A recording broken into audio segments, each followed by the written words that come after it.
들어본 적 있습니까?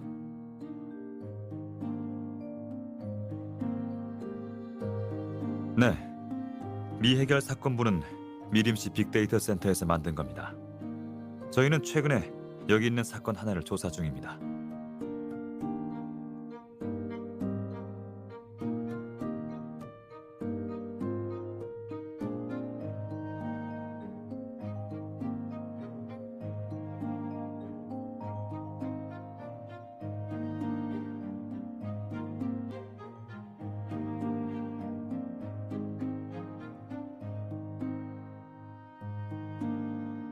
범죄 예측이 아닙니다.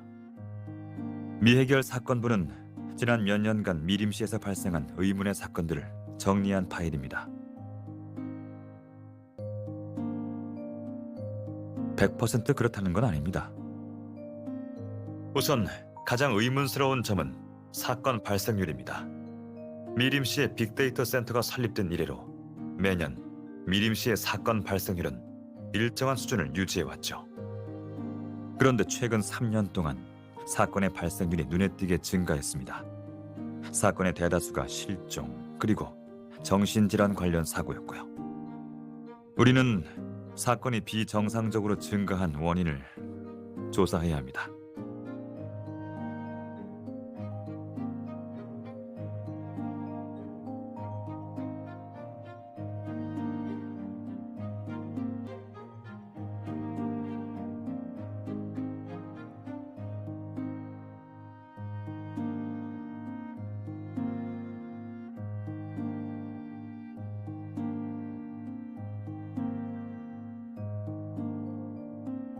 우리 로펌의 조사를 의뢰한 게 아닙니다. 미해결 사건부의 조사를 책임지고 있는 곳은 N2X 조사팀이에요. N2X팀은 화인그룹에서 투자한 민영 조사단입니다. 나도 그 팀에 속해 있고요.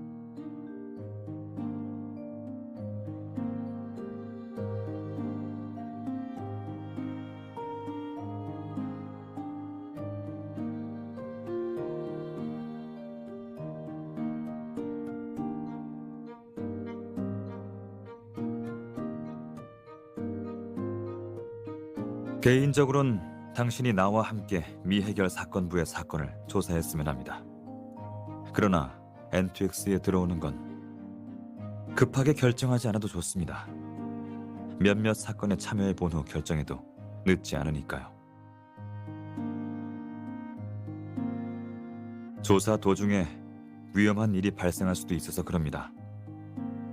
N2X에 들어온다는 건 나를 돕는 것뿐만 아니라 더 많은 책임을 짊어진다는 뜻이니까요. 하지만 걱정 마요. 당신이 N2X에 들어오는 유무와 상관없이 내 업무 파트너인 건 변함없습니다. 나중에 미해결 사건부 관련 사건들을 조사하지 않아도 상관없습니다. 우린 다른 평범한 사건들을 함께 진행하면 되니까요. 더불어 미해결 사건부의 조사는 비밀 유지가 필수적입니다. 물론 난 당신을 믿습니다.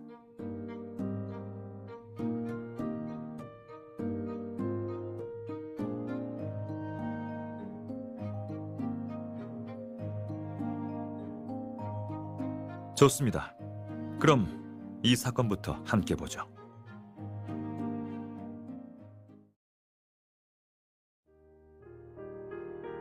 본 사건 번호는 N2X011. 원래는 실종 사건입니다. 이 사건의 피해자의 이름은 허재석이고 헤이슨 건강보조식품 회사의 자재팀 부장이었습니다. 약 3달 전에 실종됐죠.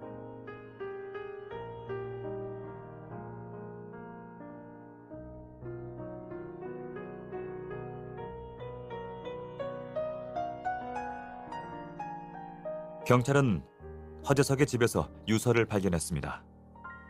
허재석이 회사 비품을 횡령한 게 탄로나서 자살한 것으로 추정했죠. 일단 파일부터 받아요.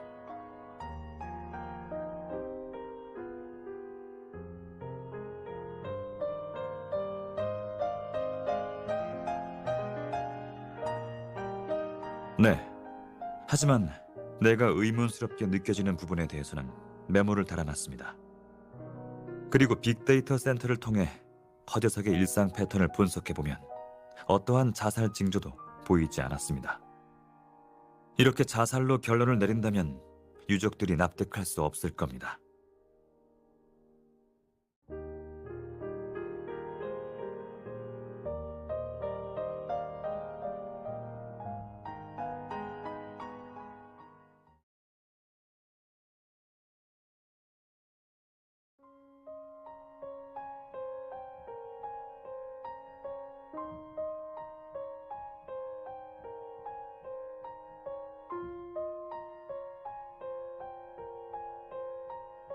맞습니다.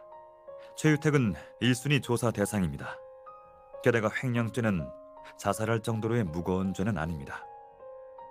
이런 의문점들 때문에 허재석 사건이 미해결 사건부에 들어가게 된 겁니다.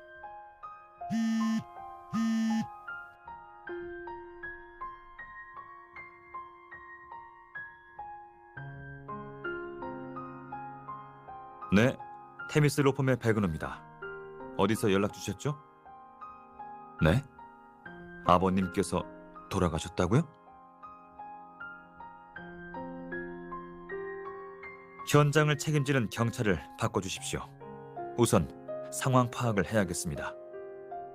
네, 알겠습니다. 네, 잘 알겠습니다. 최상현 씨를 바꿔주시겠습니까? 최상현 씨, 일단 침착하세요. 경찰에 협조하시고 절대 흥분하지 마세요. 지금 바로 제 파트너와 함께 현장으로 가겠습니다.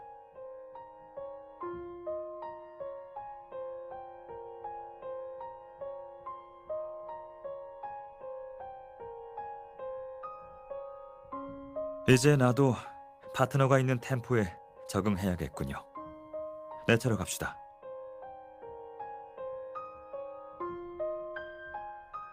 이 사건은 완전히 처음부터 다시 조사해야 할 것 같습니다. 방금 최유택이 사망했다고 합니다.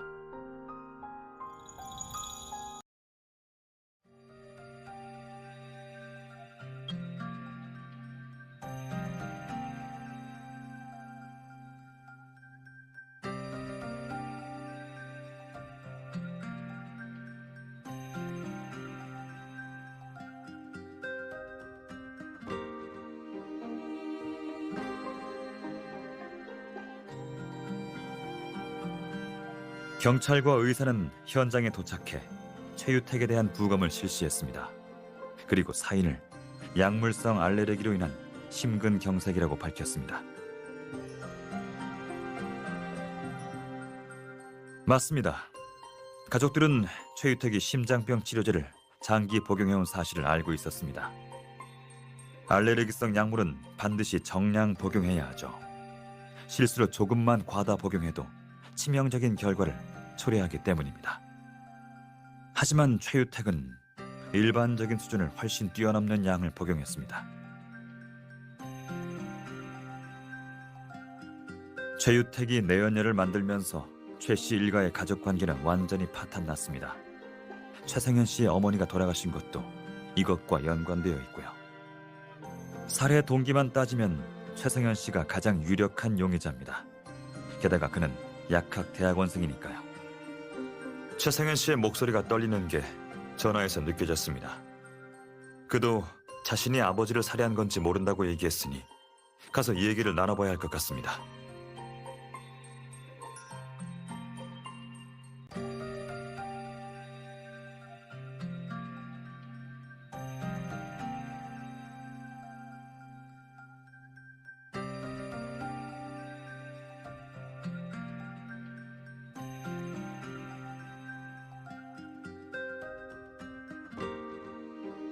반년 전에 최상현 씨의 어머니, 즉 최유택 씨의 본처가 사망할 때 나에게 유산 처분을 의뢰했습니다. 괜찮습니다. 우리는 파트너니까 너무 조심하지 않아도 됩니다.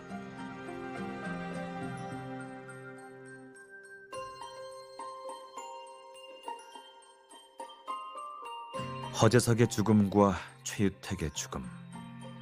이게 과연 우연일까요?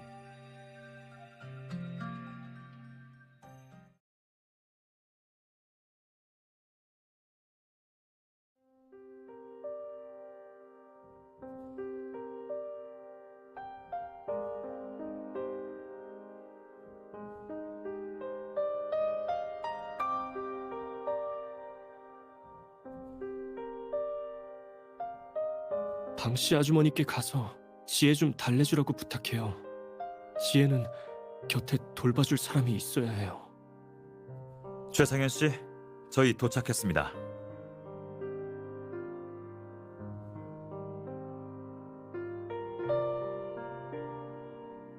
백 변호사님, 제발 저 좀 도와주세요. 제 어머니를 생각해서라도 제발 도와주세요. 최상현 씨, 제가 도울 테니까 침착하세요. 지금은 울 때가 아닙니다.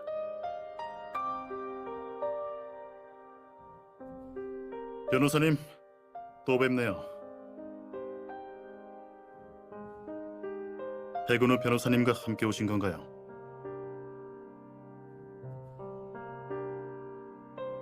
역시 백 변호사님 파트너답네요. 오자마자 바로 일 이야기라니. 사실 이번 사건은 간단합니다. 최성현 씨가 범인이라는 확실한 증거가 나왔거든요. 감식반의 쓰레기통에서 최성현 씨가 버린 알레르기성 약물을 찾았습니다. 한 알이면 심장병 환자의 생명을 앗아갈 수 있을 정도로 정제된 약이죠.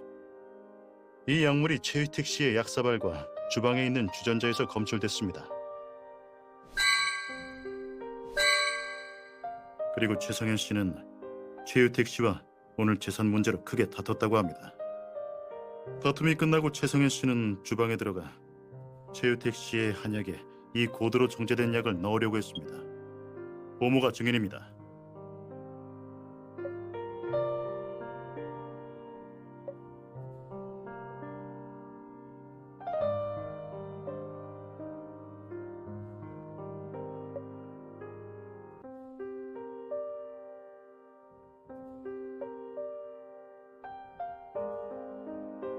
엄 반장님, 저희는 최상현 씨의 변호사로서 조사에 참여해야겠습니다. 협조 부탁드립니다.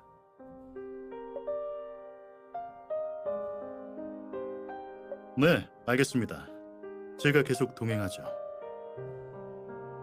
하지만 백 변호사님, 이번엔 감형을 목표로 변호를 준비하셔야겠네요. 무죄는 불가능할 것 같습니다. 모든 증거를 확인하기 전까지는 확답을 드릴 수 없습니다. 변호사의 입장에서 이 저택 안에 있던 사람들은 아직 모두 용의자니까요.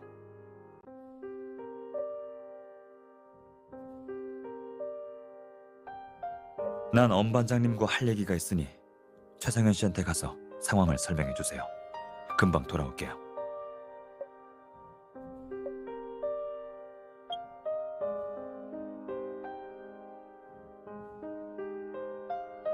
당신이었군요. 며칠 전에 화인그룹 후계자의 변호를 맡았던 변호사죠? 그래서 백 변호사님이 저한테 믿어도 된다고 장담하셨군요.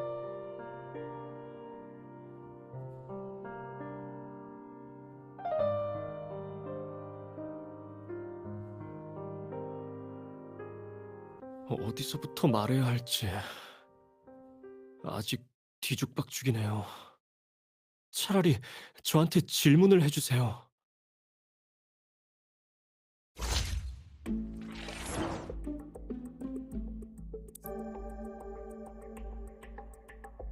네, 맞아요. 최지혜라고 아버지의 사생아예요. 어머니가 돌아가시고 난 후에 아버지가 지혜와 그 여자를 집에 데리고 들어왔어요.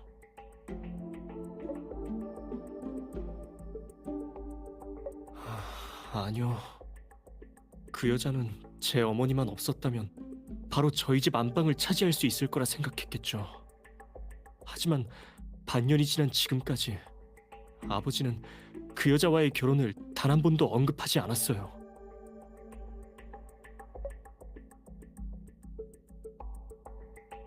제 아버지와 그 여자 두 사람이 잘못한 거지 지혜가 잘못한 건 없으니까요. 지혜는 나처럼 부모의 사랑과 관심을 못 받은 아이니까.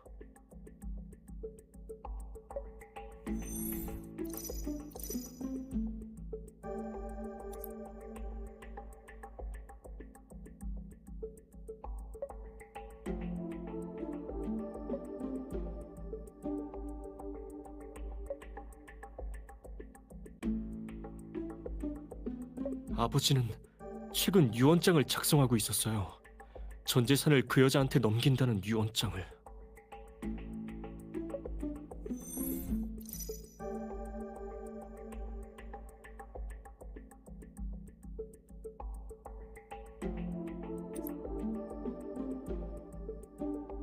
우리 가족 주치의가 알려줬어요. 며칠 전에 정 박사님이 전화해서 최근 아버지가 건강 상태도 전혀 문제가 없는데 갑자기 유언장을 작성하고 있다며 제가 알고 있는지 물어봤어요. 우리 집안의 약국은 제 어머니가 키운 거예요. 어머니가 대부분의 지분을 가지고 있었고 아버진 그냥 경영권만 있었죠. 이 사실은 오래전에 이미 공증받았었고요. 어머니는 돌아가실 때 저에게 모든 재산을 물려주셨어요. 아버지는 흥청망청 재산을 탕진하고 있는데 유언장이라니 웃긴 소리죠. 정 박사님이 알려주신 건데 예전에 김지 그 여자가 정 박사님께 전화해서 아버지의 건강 상태에 대해 물어봤대요. 그 여자는 분명히 뭔가를 알고 있었던 거예요.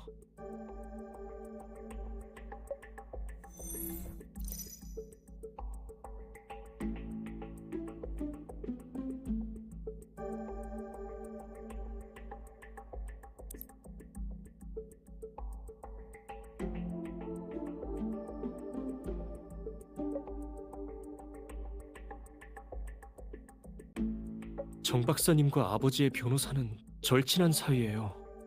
정 박사님도 제게 좋은 마음으로 알려주신 거고요. 김지 그 여자는 아버지를 진심으로 사랑하긴 했을까요? 딱 봐도 돈 때문이잖아요. 예전에는 단 한 번도 아버지의 건강을 걱정한 적 없었어요.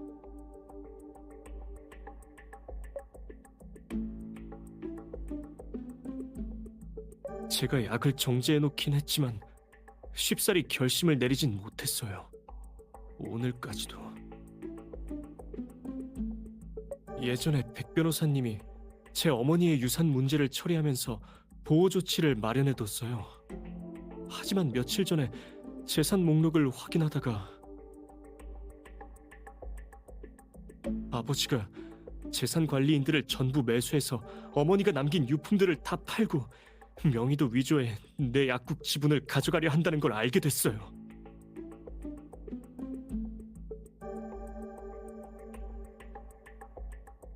오늘 아버지한테 그걸 따졌는데 이렇게 파렴치하게 나올 줄은 몰랐네요. 그 작자가 전 재산을 기부할 망정 내겐 한 푼도 못 준다고.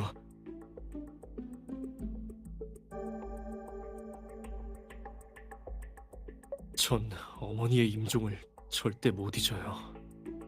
어머니가 남긴 재산을 스스로 지킬 자신이 없어서 손을 쓰려고 한 거고요.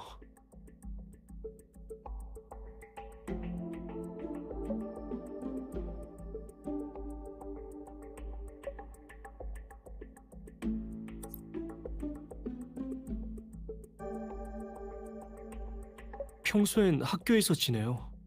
주말에만 지혜를 보러 집에 돌아오고요. 지금처럼 방학일 때도 집에 있어요. 이 저택은 어머니가 남긴 거예요. 내 아버지라는 작자와 그 여자는 꼴도 보기 싫지만 그 두 사람이 내 어머니 걸 빼앗아가는 건 더 보기 싫었어요.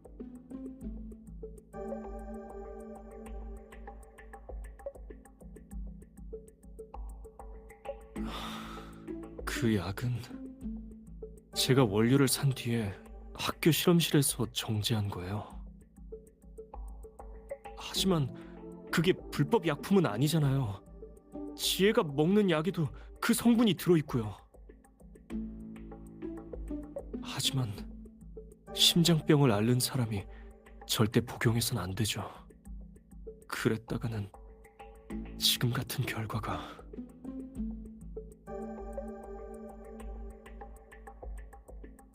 그 여자는 자신의 외모를 유지하기 위해 임신 중일 때도 약을 가리지 않고 먹었어요. 그래서 지혜는 선천적으로 또래 아이들보다 지능이 떨어져요. 그리고 약 없이는 살아갈 수 없고요.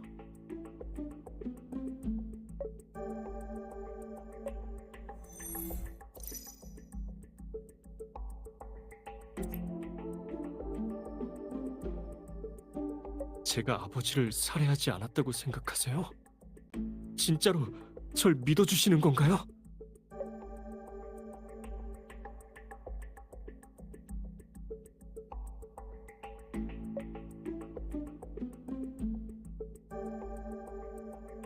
아버지는 심장병이 있어서 오랫동안 약을 복용해 왔어요.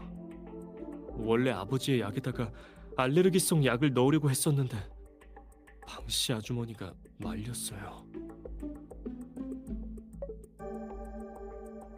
지혜의 보모예요. 지혜가 태어났을 때부터 쭉 돌봐주셨어요. 그분도 그 여자가 들어올 때 함께 왔어요. 방씨 아주머니는 제가 들고 있는 게 뭔지 알고 있는 것 같았어요. 제가 약 옆에 서 있자 달려와서는 저를 말렸어요. 저런 인간 쓰레기 때문에 내 인생을 망쳐선 안 된다고. 전 원래 소심한 편이에요.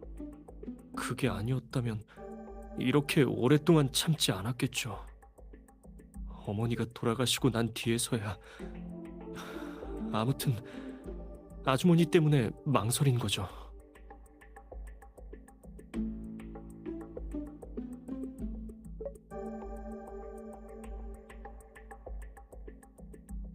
네, 제가 걱정되는 건 아주머니가 달려오실 때 손에 든 약 한 알이 빠졌을까 봐.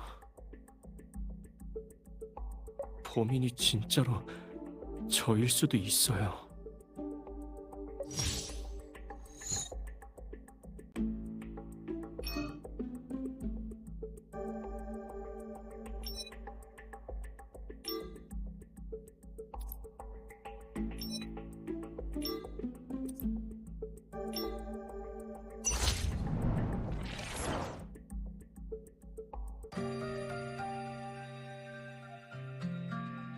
경찰이 쓰레기통에서 약을 찾았는데 제가 조지한 개수에서 한 알 모자라요. 게다가 아버지 몸에서 정확히 그 한 알만큼의 양이 검출되었고요. 함부로 돌아다니면 안 된다고 경찰이 방으로 돌려보냈어요. 방씨 아주머니는 아버지의 약을 준비해야 하니까 갔을 거고, 그 여자도 주방에 갔어요. 내가 두 번째로 주방에 들어갔을 때 마주쳤거든요. 마음이 불안해서요. 주전자 안에 약을 전부 버리려고. 그래서 다시 갔어요. 그런데 제가 주방에 들어갔을 때 그 여자가 따라 들어왔어요. 그래서 전 음료수를 가지러 온 척하면서 빠져나왔죠.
아버지 약을 가지러 간 거죠.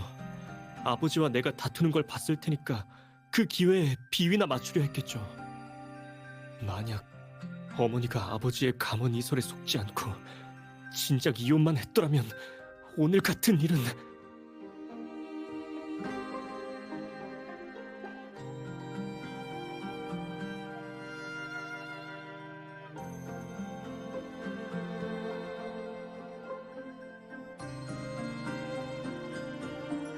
어떻게 됐나요?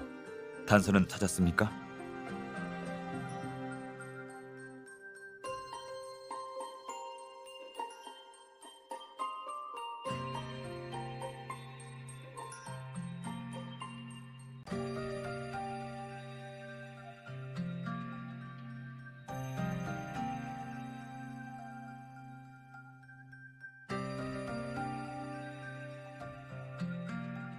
최성현 씨, 일단 좀 쉬고 계세요.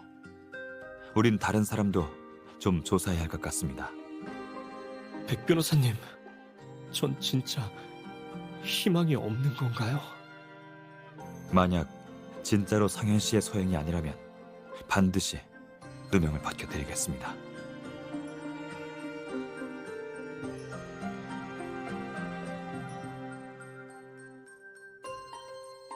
엄 반장님, 정 박사님께 연락해 주실 수 있으십니까? 필요하시다면 당연히 해드려야죠.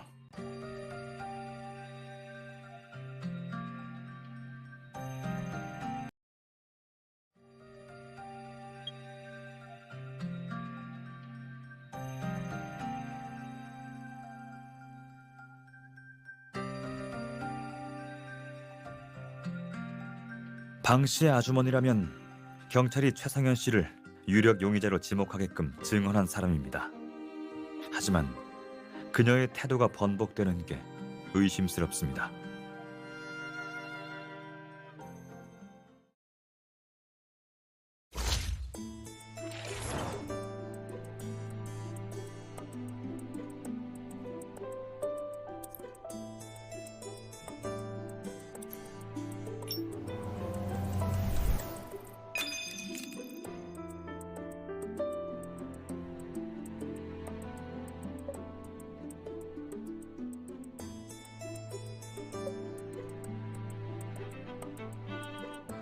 경찰에서 방 씨 아주머니께 물었을 때도 변호사님이 추측한 대로 답했습니다. 경찰이 탐문하기 전에 방 씨의 아주머니가 김지희 씨 또는 최성현 씨와 대화할 시간이 있었나요? 우리가 도착했을 때 방 씨 아주머니는 아이를 달래고 있었고 두 사람은 다투고 있었습니다. 그리고 세 사람을 따로 불러 신문했으니 말을 맞출 시간은 없었을 겁니다. 게다가 저희는 김지희 씨가 재산을 노리고 저지른 범행일 거라 주장하는 최성현 씨의 주장도 받아들여 타살 가능성도 염두에 두고 조사했습니다. 그리고 최유택의 체내와 약주전자 안에서 알레르기성 성분이 검출되자 방 씨 아주머니는 최성현 씨를 범인으로 지목했습니다.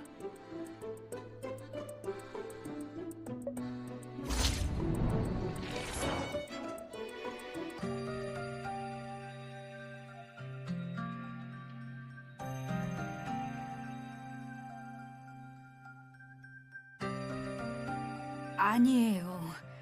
사모님은 지혜를 싫어하세요.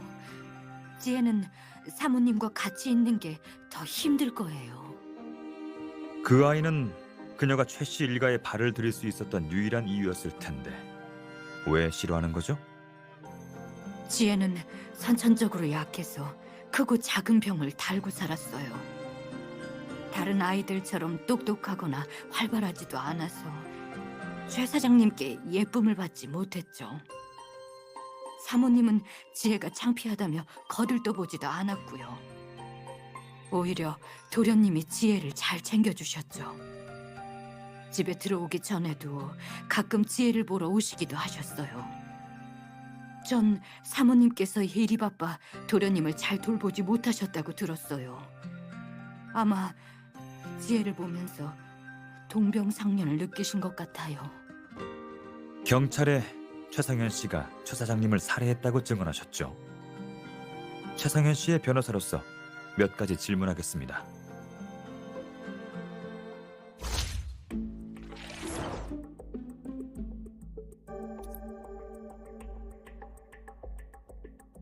최 사장님의 약은 인덕션에서 2시간가량 달여야만 해요. 30분에 한 번 정도 불 조절을 해야 하고요. 오늘은 10시부터 약을 다리기 시작했어요. 그러다 10시 40분쯤에 불 조절을 하러 가다 도련님이 주전자에 약을 넣으려는 걸 우연히 보게 된 거죠. 그걸 보고 얼마나 놀랐는지 바로 뛰어가서 못하게 말렸죠. 도련님은 최 사장님이랑 싸우고 나서 순간적으로 욱했던 것 같아요. 제가 말리니까 무서운지 약을 바로 버렸거든요. 지금 생각해보면 후회되네요. 제가 말릴 때 얼떨결에 들어간 걸 수도 있는데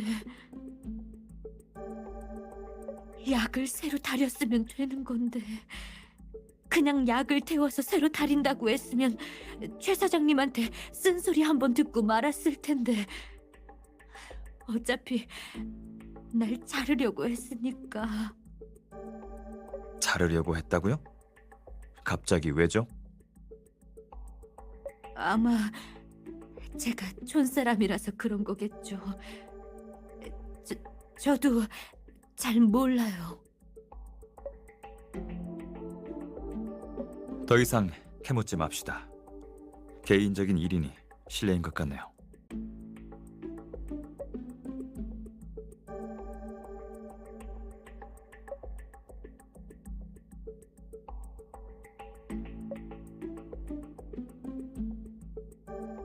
집안 사람들 모두가 최 사장님이 조심해야 하는 약을 알고 있어요.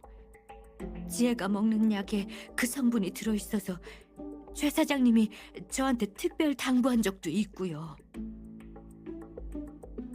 전 그저 도련님이 들고 있던 약이 지혜가 먹는 약과 비슷하게 생겨서 그냥...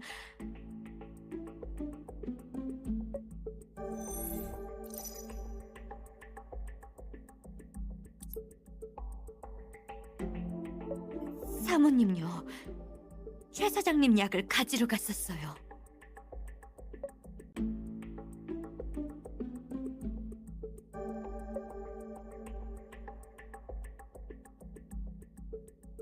아마 11시 40분쯤일 거예요.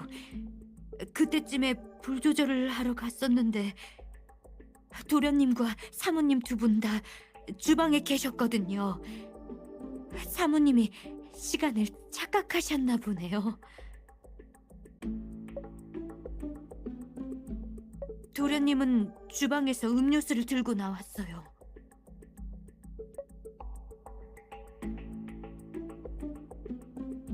알려드렸어요.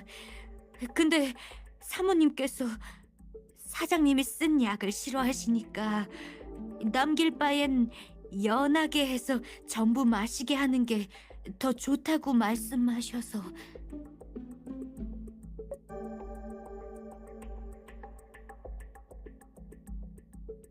사실 사모님은 속으로 사장님을 신경 쓰고 계셔요. 사장님 약을 가져다가 손도 대었는데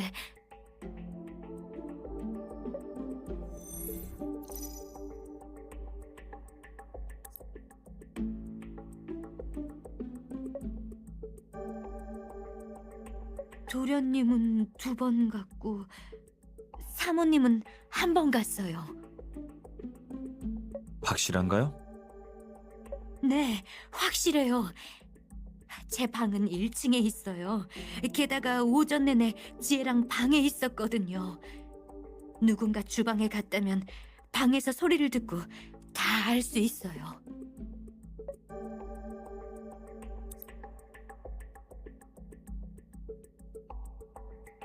사실 사모님과 최 사장님은 사이가 별로 안 좋았어요. 최 사장님은 특히 지혜를 싫어하셨어요. 최 사장님은 가끔씩 지혜에게 사탕 주는 걸 제외하곤 거의 무시하시다시피 했거든요. 재혼 얘기가 없었던 건 지혜 때문일 수도 있어요. 김지희 사모님과의 사이도 나쁘고 지혜도 안 좋아하는데 최 사장님은 왜 두 모녀와 관계를 계속 유지했을까요?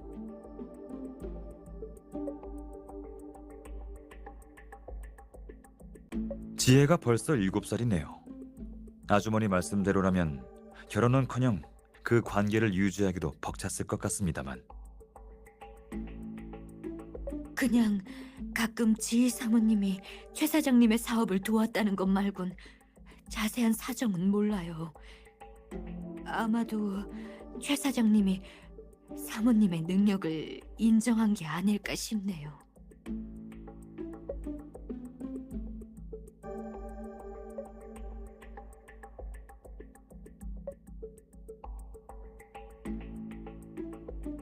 당연하죠. 사모님은 따로 하시는 일이 없어요. 최 사장님이 없었다면 어떻게 지금처럼 지낼 수 있었겠어요? 그러니까 사모님은 절대 사장님을 해칠 분이 아니에요.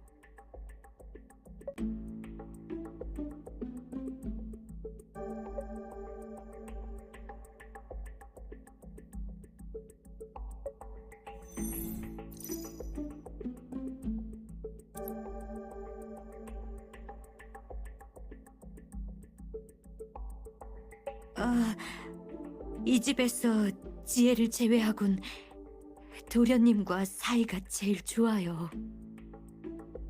전 원래 딸아이가 있었어요. 하지만 그 애는 아주 어릴 때 죽었죠.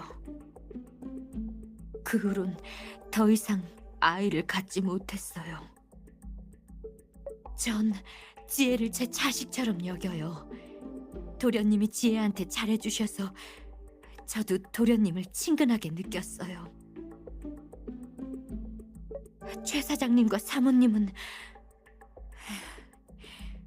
보모가 그분들과 무슨 대화를 나눴겠어요. 그럼 왜 바로 최성현 씨를 범인으로 지목하신 거죠? 방 씨 아주머니께서 최성현 씨를 말린 이후에 다른 사람이 약에 뭔가를 탔다는 생각은 해보지 않으셨나요? 그럴 리가요. 이곳에서 약에 대해 잘 아는 건 최 사장님과 도련님 뿐인데, 게다가 분명히 도련님이 잘못해서 듣기론 이런 상황이면 몇 년 뒤에 풀려날 수 있다던데, 변호사님, 도련님한테 죄를 순순히 인정하라고 전해주세요. 그리고 변호사님께서도 도련님이 최대한 감형받을 수 있도록 변호해 주시고요.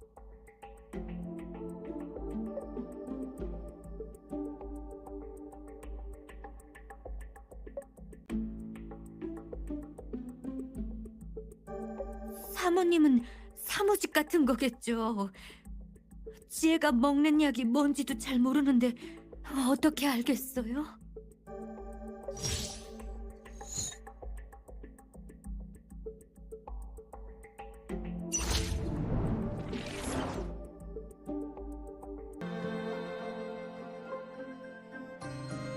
아까 말했잖아요. 내가 도련님을 말릴 때 약이 들어간 걸 수도 있다고.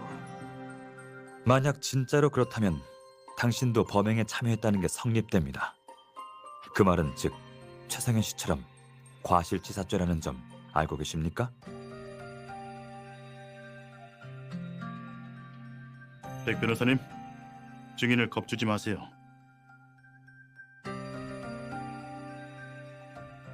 엄 반장님, 지금은 방 씨 아주머니께 더 이상 물어볼 게 없습니다. 하지만 수사가 모두 종료되기 전까진 계속 따로 격리해 주세요. 당연하죠. 이번 사건의 중요한 증인 아니겠습니까?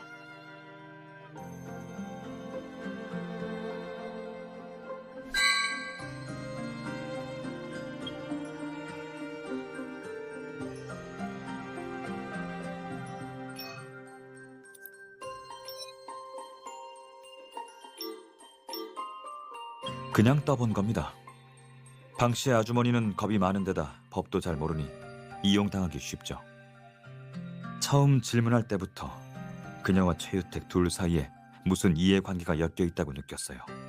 그래서 최유택이 그녀를 자르려고 했던 것이고요. 그리고 그녀의 진술에 허점이 보입니다.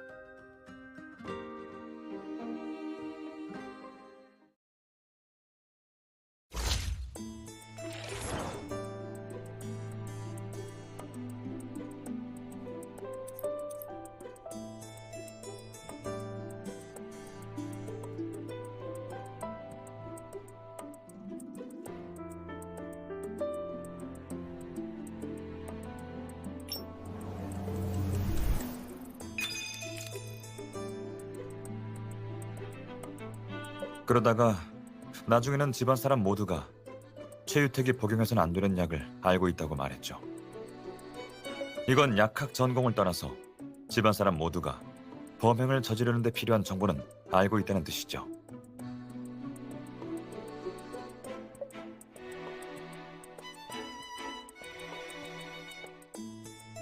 아까 겁주면서 반응을 살펴보니 김지희나 다른 사람에게 이용당하고 있는 걸로 보입니다.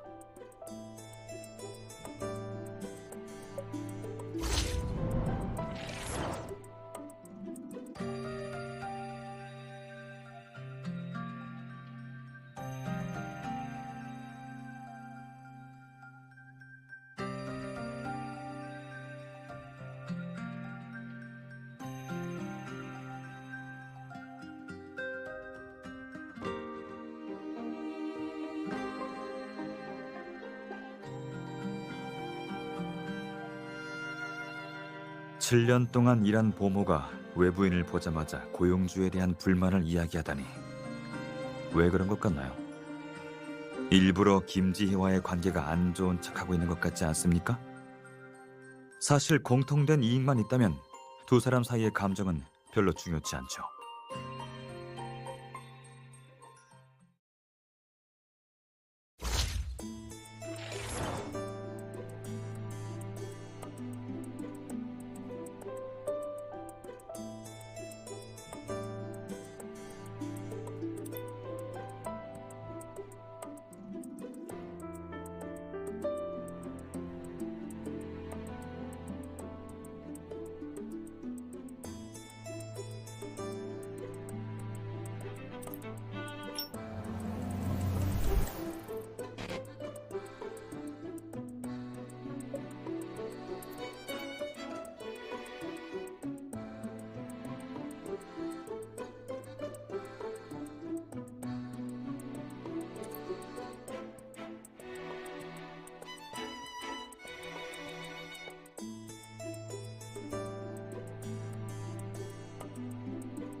충분히 최유택과 마찰이 있을 만하지만 이것만으로는 그녀들이 범행을 저질렀다고 보긴 어렵습니다.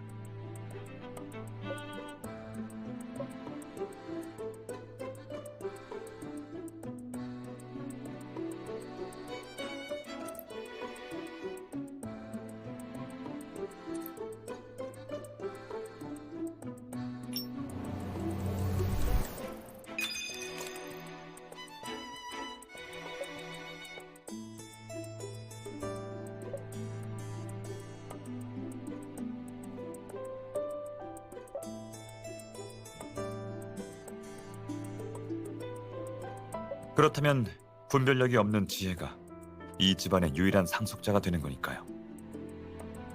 특히 최상현 씨가 이미 실수를 한 상태였으니까 방 씨의 아주머니는 더 쉽게 선택할 수 있었겠죠.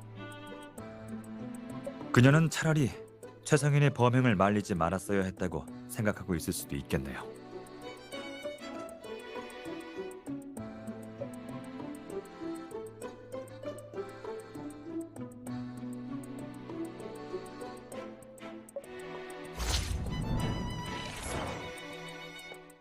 물론 이건 내 추측일 뿐입니다. 이제 김지희 씨를 불러 물어봅시다.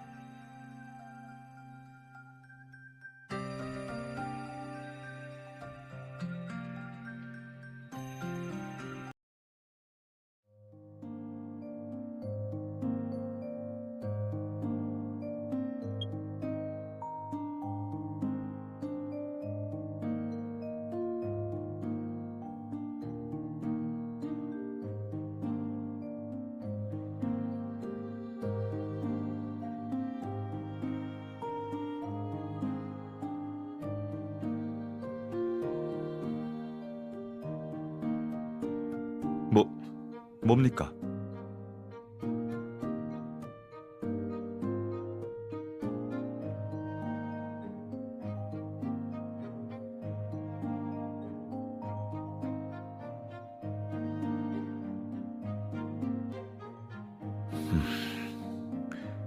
그 두 사람은 나중에 돌아가서 우리가 따로 조사해 봅시다.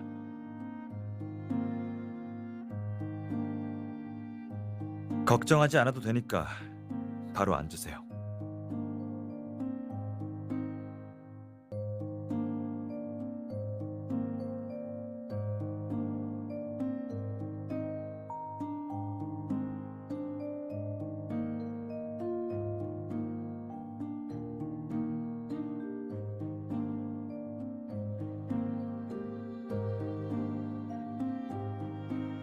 김지희 씨, 앉으세요. 이쪽은 최성현 씨 변호사입니다. 지희 씨에게 확인할 게 있다고 하네요.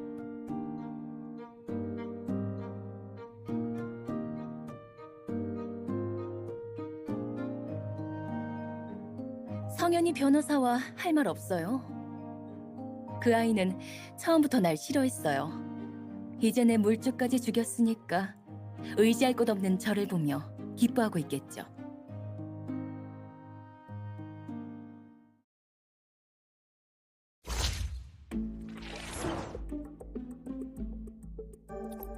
김지희 씨, 대학 때 전공이 뭐였는지 말해 주시겠습니까?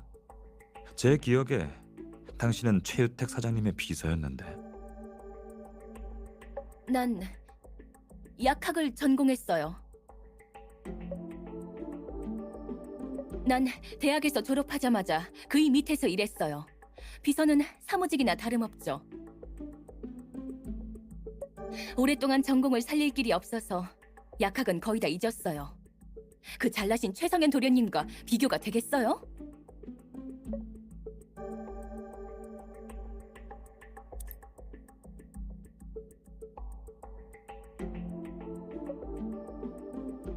대인 거예요. 약을 가져가다 실수로 데였어요.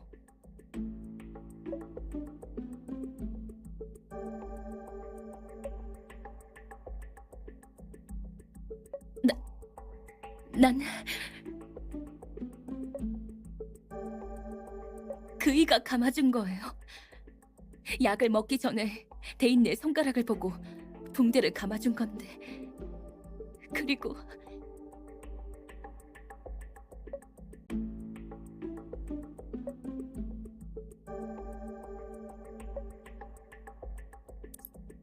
김지희 씨, 오늘 오전 사건이 발생하기 전 주방에 들어간 적이 있습니까? 갔다면 몇 번 정도 갔습니까? 내가 주방에 몇 번 갔는지가 당신과 무슨 상관이죠? 약을 탄 건 내가 아닌데. 김지희 씨, 협조 부탁드립니다. 경찰이 이미 물어봤으면 끝난 거 아닌가요? 약 가지러 딱 한 번 갔어요. 이제 됐어요?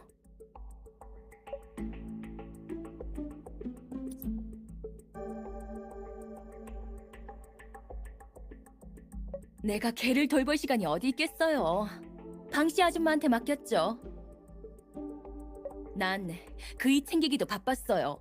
만약 그이가 심장병으로 쓰러지면 누가 나와 지희를 먹여 살리죠?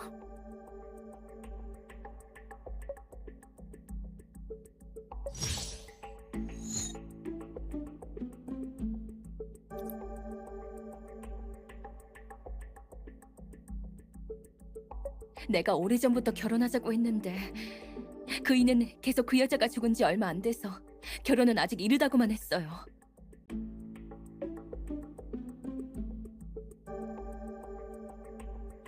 이제 그 사악한 놈이 모든 재산을 다 차지하게 됐잖아요. 이제 나와 지혜는 어떻게 살아가냐고요. 확정된 건 아닙니다. 최 사장이 원했다면 김지희 씨와 최지혜 양을 상속자로 정했을 수도 있습니다. 그리고 최지혜 양이 사생아이긴 하지만 상속권에선 최성현 씨와 동일합니다. 진짜요? 그럼 우리 지혜도 받을 수 있다는 거네요? 역시 낳길 잘했어.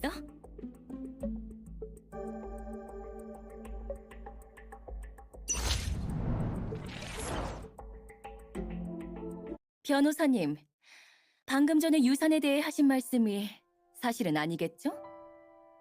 최지혜 양은 분명 상속권이 있습니다. 하지만 그 전에 말씀드리자면 최 씨의 집안 대부분의 재산은 최상현 씨의 모친이 남긴 겁니다.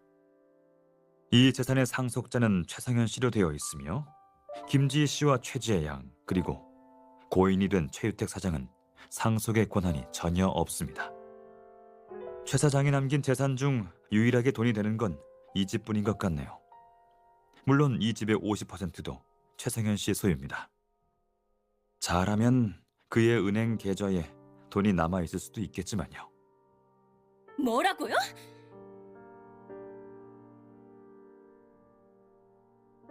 그이와 8년 동안 만나면서 딸도 낳아줬는데 돈 한 푼 없는 거지였다고? 날 속였다니!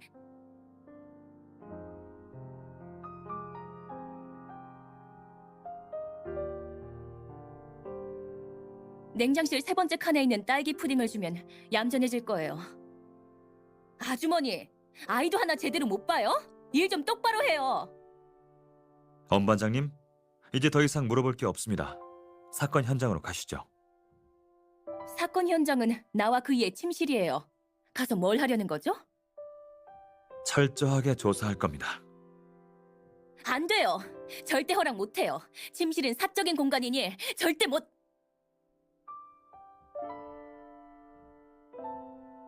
김지희 씨, 증거를 찾기 전까진 자수할 기회가 있습니다.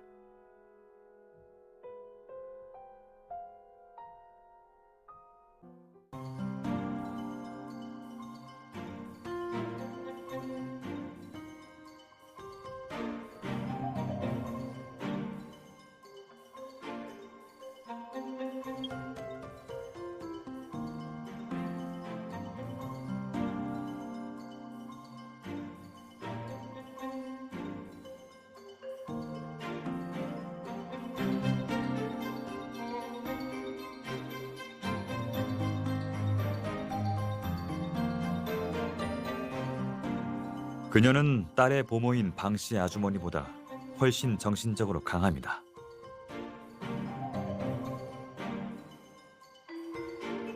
당신 말은 그녀는 보이는 것과는 다르게 지혜에 대한 애정이 있다는 거죠. 그럴 수도 있겠네요. 하지만 그들은 함께 7년을 살아왔습니다. 딸에 대해 전혀 모른다면 그것 또한 설득력이 없습니다. 사건은 갑자기 발생했으니 아직 현장엔 미처 수습하지 못한 단서가 분명히 남아있을 겁니다.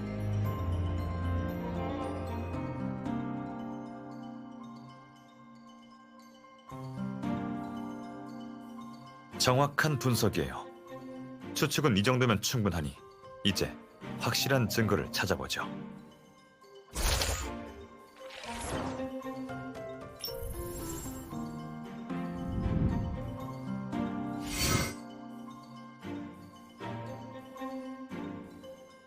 돈이 많이 급했던 것 같군요.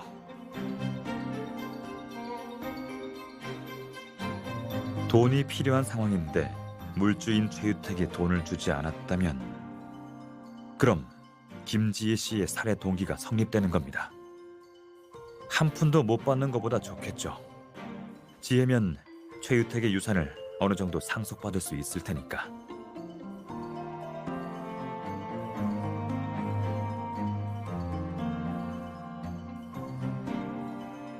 붕대를 감아줄 애틋한 관계는 절대 아닙니다.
최상현 씨는 김지희 씨가 지혜를 임신했을 때 아무 약이나 복용해서 이렇게 됐다고 했습니다.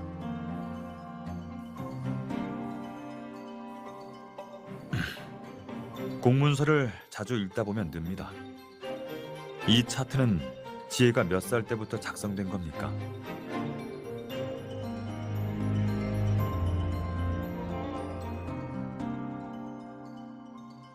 엄반장님, 지혜의 약 농도를 검사해 보셨습니까? 뭔가 이상한 점은 없었습니까? 지금 확인해 보겠습니다.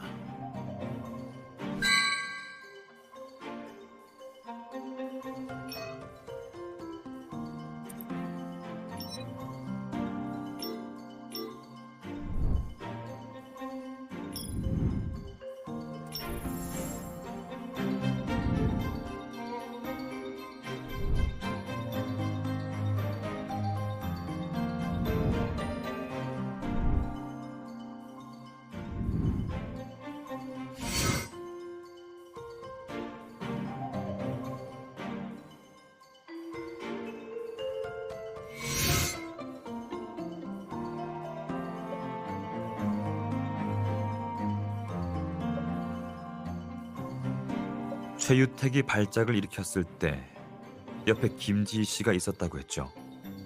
그렇다면 응급 조치를 취하는 게 정상입니다.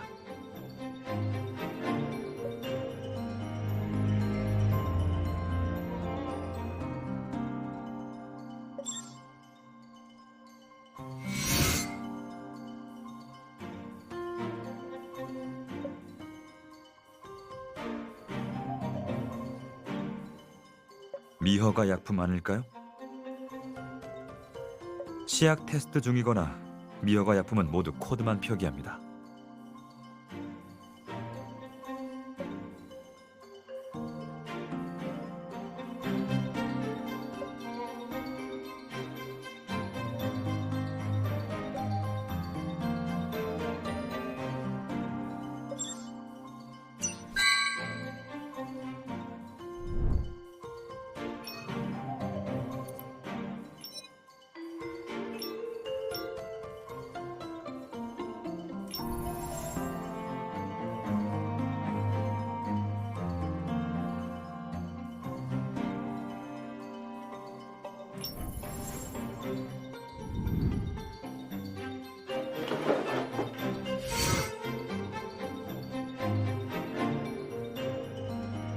뜯지도 않은 새 구급약이라 약 상자 안에 사용하던 구급약도 없고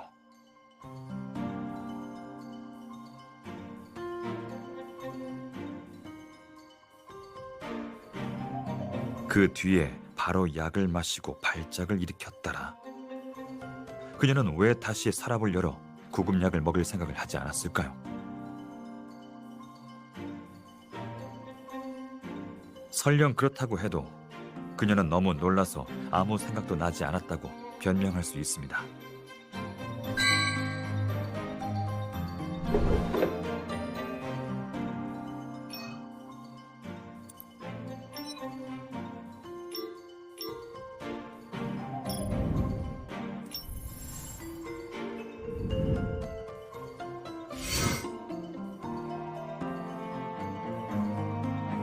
선천적으로 약해서 오랫동안 약물 치료를 받았네요.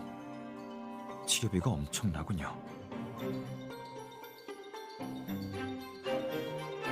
만약 최유택이 내줬다면 그렇겠죠. 하지만 최유택은 지혜를 좋아하지 않았다고 하니 돈 낭비라고 생각했을 수도 있습니다. 게다가 최유택은 최상현 모친이 남긴 재산을 건들지 못합니다. 최유택은 그 재산을 몰래 빼돌리고 있었는데 지혜의 거액의 치료비를 내다보면 발각될 수도 있었으니 무시했을 겁니다.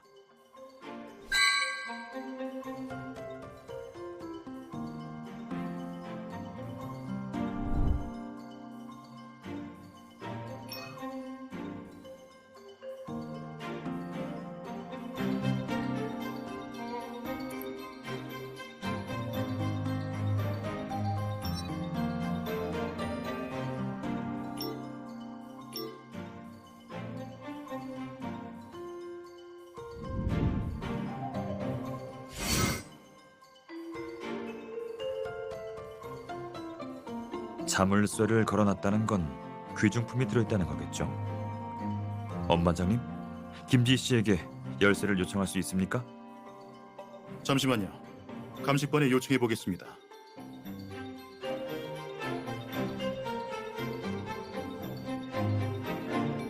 김지희 씨가 거절해서 자물쇠를 부쉈습니다. 보석함에서 밀봉된 흰색 가루가 나왔어요. 지금 성분을 검사하는 중입니다.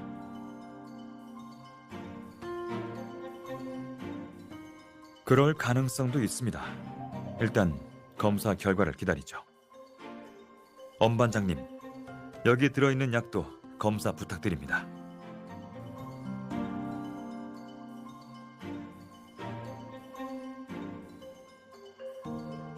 초기 증거 수집 결과로 보면 김지희가 재산을 노렸다는 가설이 굉장히 설득력 있어요.